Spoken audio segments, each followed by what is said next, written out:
জেলায় ভুতুড়ে ভোটার, একই এপিকে দুজন ভোটার। আর এবার ভুয়ো ভোটার ইস্যুতে বিবৃতি জারি করল কমিশন।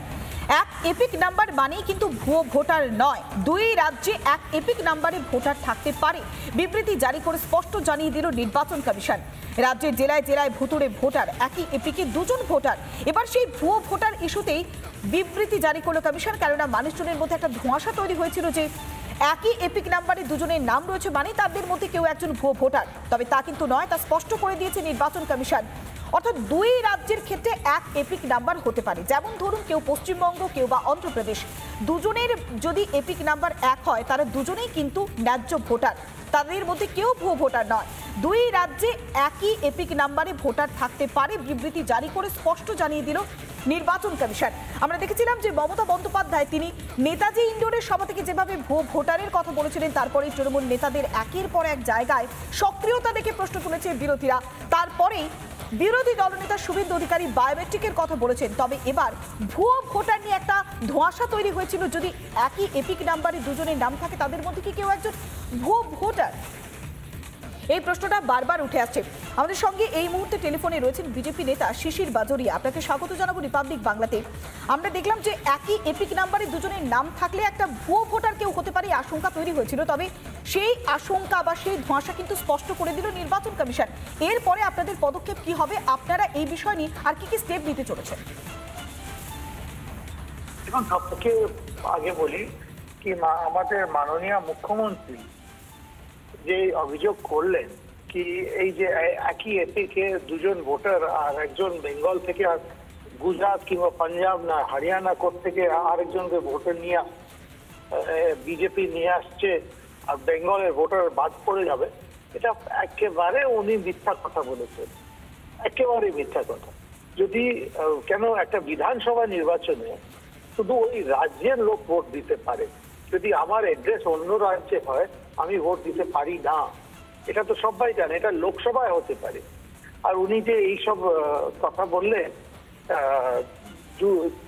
ইলেকশন কমিশন তো সেই দিনই বলে দিয়েছিল আর এবার ক্ল্যারিফাই করে দিয়েছেন।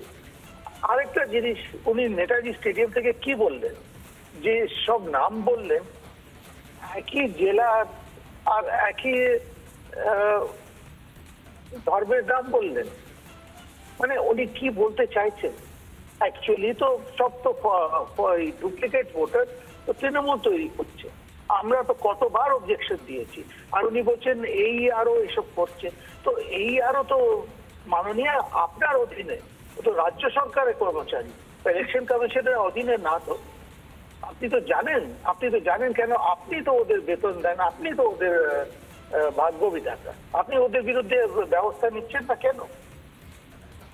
শিশিরবাবু, একটা ছোট্ট প্রশ্ন আমি করছি আপনাকে, যে মমতা বন্দ্যোপাধ্যায় এই বক্তব্য সামনে রাখার পর তৃণমূলের একের পর এক ছোট বড় নেতারা সক্রিয়তা দেখাচ্ছে।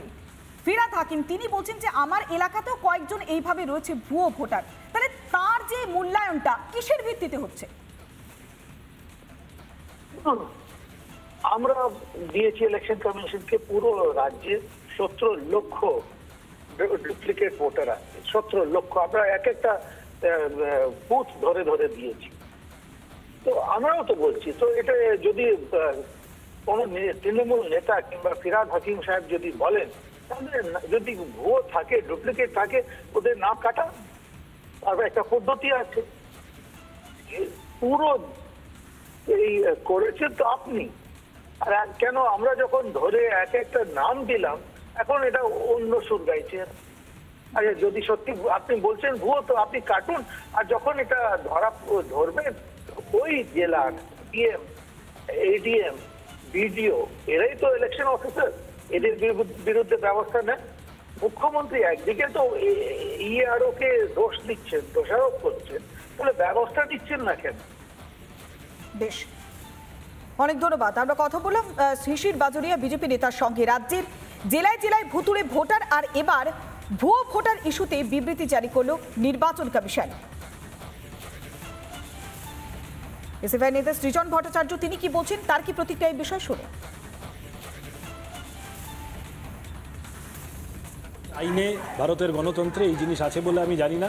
যিনি নির্বাচন কমিশনার হয়েছেন তিনি ঘোষিত পারলে প্রকাশ্য বিজেপির লোক, এবং তারা দিল্লিতে, মহারাষ্ট্রে, সর্বত্র যেভাবে ভুতুড়ে ভোটার বাড়িয়ে ভোটে জেতার চেষ্টা করেছে, তাকে জাস্টিফাই করার জন্য এখন যা খুশি তাই বলতে পারেন।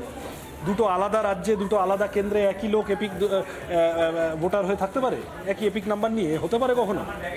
সুতরাং যা বলছেন এর মধ্যে আসলে বিজেপির দুর্নীতিকে, ভোট ব্যবস্থাকে কলুষিত করার চক্রান্তকে জাস্টিফাই করার একটা প্রচ্ছন্ন ইঙ্গিত দেখতে পাচ্ছি।